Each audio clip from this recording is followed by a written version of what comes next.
I'm the star reporter for my high school student Facebook community page. Scandals, corruption, prom, I cover it all. There was nothing I liked more than a breaking big story. Hi everyone, I'm Hana from South Korea. Please like and subscribe to hear my latest scoop. My mom got fired from her high-profile job for allegedly stealing, though she was completely innocent. Nobody believed her, or at least until a journalist investigated and revealed that my mom had been framed. That was when I learned how powerful the truth can be. Fast forward years later, I was practically a human spotlight when the head of the prom committee used funds for the dance to get her dog a haircut. When the cafeteria served expired food and a bunch of students got sick, I was there to shine a light on the truth. My latest assignment was to attend Friday night football games to write a cover story on the star quarterback, Dante. Dante was the most popular guy in school who shot to fame with his extraordinary football skills. He was also a massive bully. I thought there were more important stories to cover than some entitled jocks, but my editor insisted. The stadium was packed. When the announcer called his name, Dante strutted onto the field and the crowd went wild. Girls in the stand were screaming, crying, fainting. Jeez, get a grip.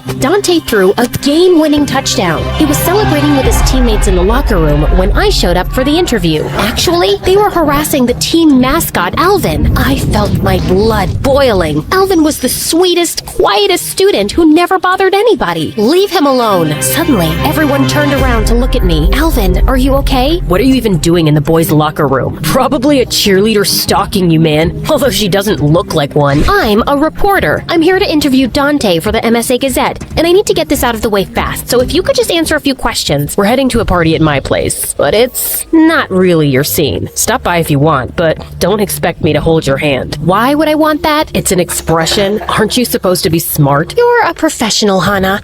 You will not throw a football at his head. When I reached Dante's house, it was pure chaos. But before I could find him, I spotted a bunch of his friends with the most popular girl in school, Serena. Hey, it's that news girl. Come join us for a game of truth or dare. No thank you. Where's Dante? Come on, you want to attend a cool kids party? You gotta play the cool kid games. I don't want to attend the party. I'm just here for Truth or dare? Ugh, fine. Truth. Wrong answer. Dare it is. You gotta stand on the table and do a creative chicken dance for 30 seconds. Knock it off, you guys. Don't be a buzzkill, Serena. No dance, no interview, news girl. Fine, I do it. It's not like I was trying to win any popularity contests, but I could feel my face getting hotter as I clucked and danced like a weird chicken while everybody howled with laughter. 30 seconds felt like forever. And just as I was done, the jock lifted me off the table and started taking me to the pool. Oh, no, you don't. I swear, if you throw me in the pool, I'll send curses on you every day.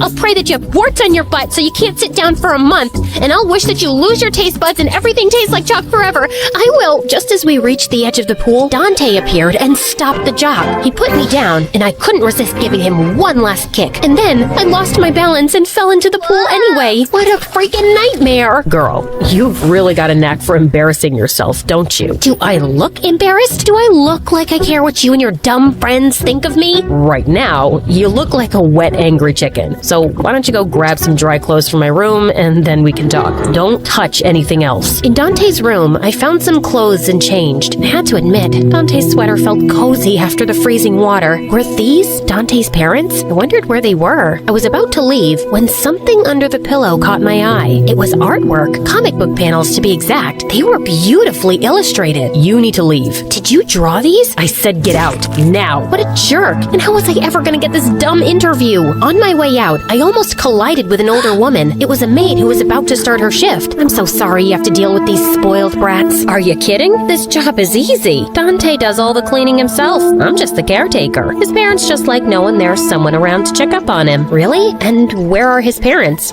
They live in another house. It's pretty far away. I felt my reporter instincts taking over. There was a story here. I just didn't know what it was yet. The next day, I decided to go back to Dante's house for interview attempt number 2. And I found Dante talking to someone on the doorstep. It was Alvin, the mascot. I was about to march up there and defend Alvin when suddenly the two of them shook hands and hugged. What was going on? Dante started to leave just then, so I followed him. I watched him give money to a homeless man and stopped to play with a cute dog on the sidewalk. I lost sight of him inside a cafe when suddenly I felt a hand grip on my arm. Why are you following me? I told you to stay out of my business, and now you're stalking me? I'm not stalking you. I'm investigating. I'm a reporter, remember? If you have a question, just ask me, you psycho. What were you doing with Alvin earlier?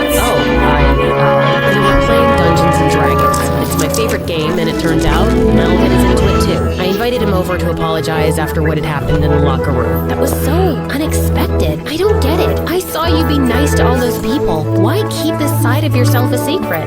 You wouldn't understand. Try me. Try minding your own business, stalker. If Dante thought I was gonna let this go without getting my interview, he was wrong. In fact, now I was sure I was onto some bigger story. I decided to keep following him. This time, I was as stealthy as a spy. Afterwards, he stopped to buy flowers, and then we boarded the train to someplace in the country. So, he had some mystery girlfriend, eh? And a few hours later, I followed Dante to a gorgeous house on the coast, where a woman opened the door. Dante, my love, you're here. Hi, Mom. I watched through the window as Dante hugged his parents, and all of a sudden, I lost my balance. Oh no! What are you doing here?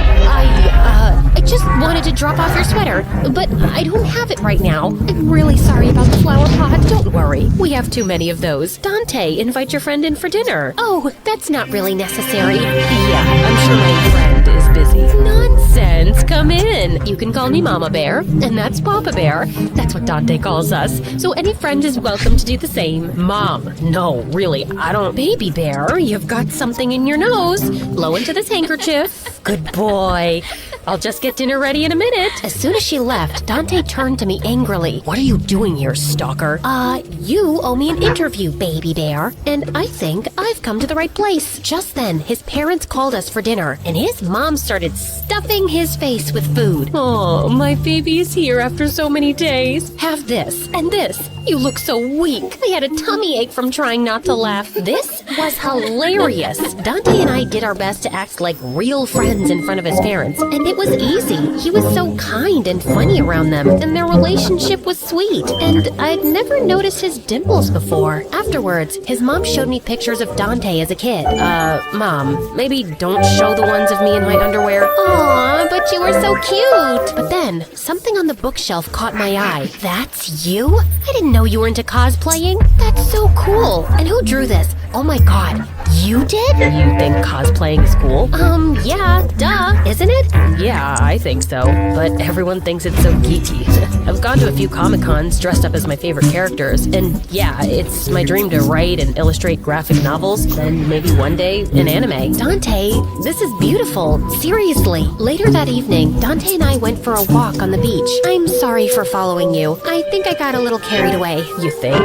Why do you live so far from your parents? When I was little, I used to get bullied constantly for being a nerd, a geek. It got so bad that I had to transfer schools. My parents had to stay here because of their jobs, but my dad found a house and a caretaker so I could finish school in the city. Anyway, I was worried history would repeat itself, so I decided to do something about it. No more timid wallflower, no more cosplaying. I tried out for the football team, made friends with the popular kids, and kept the real me hidden. You know, fake it till you make it. My heart ached for Dante. I'd completely misjudged him. For what it's worth, I like the real Dante, especially in his cute little diapers. I gazed up into Dante's lovely eyes reflecting the moonlight, and he leaned in closer, but I couldn't. I had a story to write, and it wasn't professional to get involved with the story's subject. As soon as I got home, I got to work on my story. I stayed up all night perfecting it, but just before I was about to send it to my editor, I hesitated. I know this is good, but going public with this could really hurt Dante. I'll sleep on it. When my alarm buzzed, I knew what I had to do. I was going to tell my editor that I wasn't able to finish the article. Dante was more important than that. At school, everyone in the halls was buzzing about a new article on the school's student Facebook community page. An article about Dante. Oh no, I must have hit send by accident. I raced down the hall to search for Dante. I found him by his locker staring at something. As I got closer, I realized it was graffiti. Loser. Dante turned and saw me.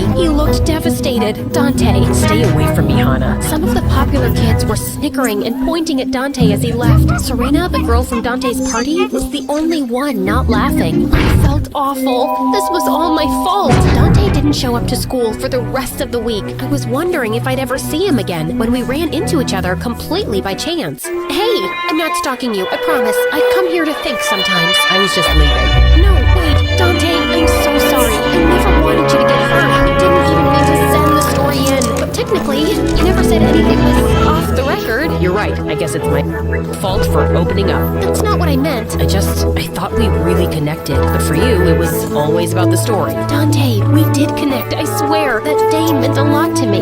Forget it, Hannah. What you did was selfish. There's nothing left to say. My stories had upset people in the past, and a lot of people had a reason to hide the truth. But this was the first time I hurt someone who didn't deserve it. The next morning, I saw Alvin at his locker. I guess he felt like he needed to hide too. And then suddenly, it hit me like a bolt of lightning. I knew what my next story was going to be. For that, I needed to interview other students, but they weren't exactly eager to talk to me after what had happened to Dante. After getting the cold shoulder from a dozen people, I was getting desperate. On a hunch, I decided to try Serena. Wait, please, I just want to talk. I saw what talking to you did to Dante. I completely understand why I'm the last person you want to talk to, but I think I figured out how to help Dante. Please, just give me a chance to make this right, okay? I'm listening. I pitched Serena my plan. I really think it can work, but I'll need your help. To my surprise, Serena agreed. Over the next couple of weeks, I revisited the students I had tried talking to before. They were reluctant at first, but with Serena by my side, they were willing to talk to me on the record. They all had similar stories. A basketball player who hid his interest in ballet to please his parents, a gay student who pretended to be straight, even a teacher who secretly wanted to be a jazz singer. All of them had pretended to be something they weren't out of fear that the real them would be rejected. Once again, I stayed up all night writing my story. Everyone had been so brave to speak out. If I failed, I would be letting all of them down. My editor published the story on the Facebook community page, and it spread like wildfire again. But the reaction was different this time. It was inspiring. I slipped a copy under Dante's door, but I didn't hear back from him. Thankfully, he did at least come back to school. Some weeks went by, and then one day before spring break, I opened my locker and found a comic inside. When I turned around, Dante was standing behind me. Is this your new issue? It looks amazing. If it weren't for you, I never would have shown it to anyone else. Just doing my job. I don't want to make you feel weird or anything, but my mom keeps asking about you, and maybe you could come back for dinner sometime? I'd love that. Tell her I want to see more baby photos. And this is how I learned to never judge a book by its cover. Like people, it's the inside that counts.